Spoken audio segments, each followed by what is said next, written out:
안녕하세요. 오늘도 이어서 시네모 4D 강좌를 시작하도록 하겠습니다. 오늘은 시네모 4D에 있는 디포머 중에서 자주 쓰이는 기능을 물체를 만들면서 살펴볼게요. 시네모 4D에서 자주 쓰이는 디포머는 다음과 같아요. 먼저 첫 번째는 밴드입니다. 밴드는 구부러지는 기능을 하는 아이인데요. 이전에 한번 봤었죠? 한번 다시 만들어 볼게요. 오른편에서 큐브 상자 선택해 주시고요. 이 큐브 상자를 옆으로 구부리기 위해서 큐브 상자의 높이면에 분할면을 만들어 줄 거예요. 먼저 옆에 디스플레이 탭에서 고로드 쉐이딩 라인을 선택해서 선이 보이는 모드로 바꿔줍니다. 그럼 여기 큐브 상자의 오브젝트 부분 보시면 세그먼트가 있는데요. 우리는 큐브의 높이에다가 분할면을 만들 거라서 여기 Y축을 조절해줘야 돼요. 그럼 세그먼트의 Y값을 10으로 조절해 볼게요. 그럼 이렇게 분할면들이 생기죠. 그 다음 디포머의 오른편 아래에 흰 점을 꾹 눌러서 창을 여신 뒤 밴드를 선택해주세요. 디포머는 보라색이죠. 이전에 보라색 기능은 자식으로 만들어줘야 한다고 했잖아요. 그러니 이 보라색 디포머를 마우스로 드래그해서 우리가 만든 물체 위에 놓아줍니다. 혹은 물체를 선택한 상태에서 디포머 창을 연 뒤 Shift 키를 누른 상태로 밴드를 눌러주시면 이렇게 자식으로 잘 들어간 것을 확인하실 수 있어요. 그리고 밴드의 오브젝트 부분에 있는 힘의 강도인 스트렝스를 조절하면 이렇게 물체가 구부러집니다. 두 번째로 자주 쓰이는 기능은 테이퍼라는 기능인데요. 이 테이퍼는 물체의 한쪽 끝을 좁히거나 넓히는 기능을 하는 아이예요. 한번 만들어 볼게요. 여기 우리가 기존에 적용한 디포머를 딜리트 키를 눌러서 삭제해 주시고요.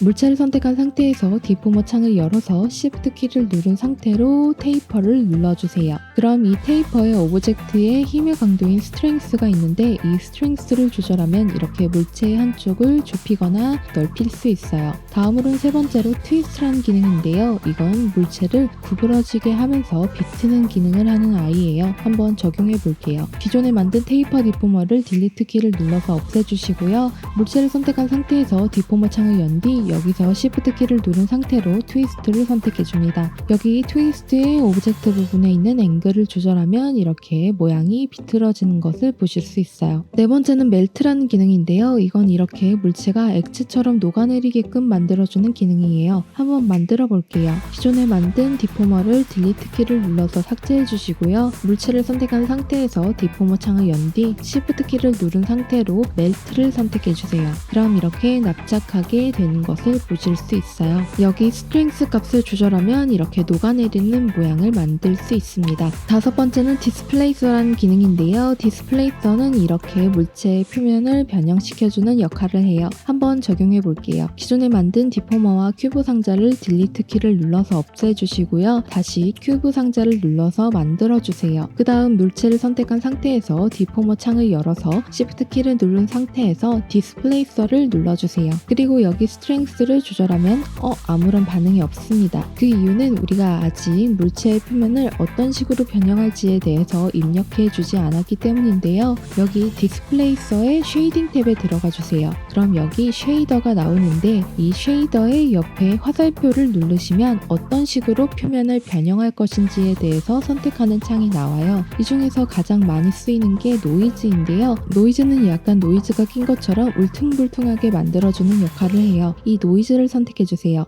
그런데 아무런 반응이 없습니다. 그 이유는 디스플레이서 디포머의 특징 때문인데요. 디스플레이서는 물체의 표면을 변형할 때 쓰이는데 이때 그냥 변형시키는 게 아니라 물체의 표면에 있는 점인 벌텍스를 통해서 물체의 표면을 변형시킵니다. 간단히 말해서 표면에 있는 점을 가지고 물체를 변형시키는 거예요. 근데 우리가 만든 큐브를 보시면 점인 벌텍스가 여기에만 있어요. 그럼 얘가 변형시키기가 어려운 거예요. 이때 어떻게 하느냐? 물체의 세그먼트 값을 늘려주면 됩니다. 물체의 세그먼트 값을 늘려주면 이렇게 분할면이 생기면서 자연스럽게 점들이 많이 생기죠. 그럼 이 생긴 점들을 가지고 디스플레이서가 물체의 표면을 변형시킬 수 있게 돼요. 만약 자기가 물체를 만들고 디스플레이서 쉐이딩을 적용했는데도 물체가 안 바뀐다. 그러면 물체의 세그먼트 값을 늘려서 점의 개수를 늘려보세요. 그럼 물체가 이렇게 변합니다. 디스플레이서는 이렇게 물체의 표면을 바꿔줘서 모래사장이나 음식 등 다양한 방법으로 쓰일 수 있어요. 여섯 번째는 베벨인데요. 베벨은 물체의 상태의 모서리나 면을 둥글게 깎아주는 역할을 하는 아이인데요.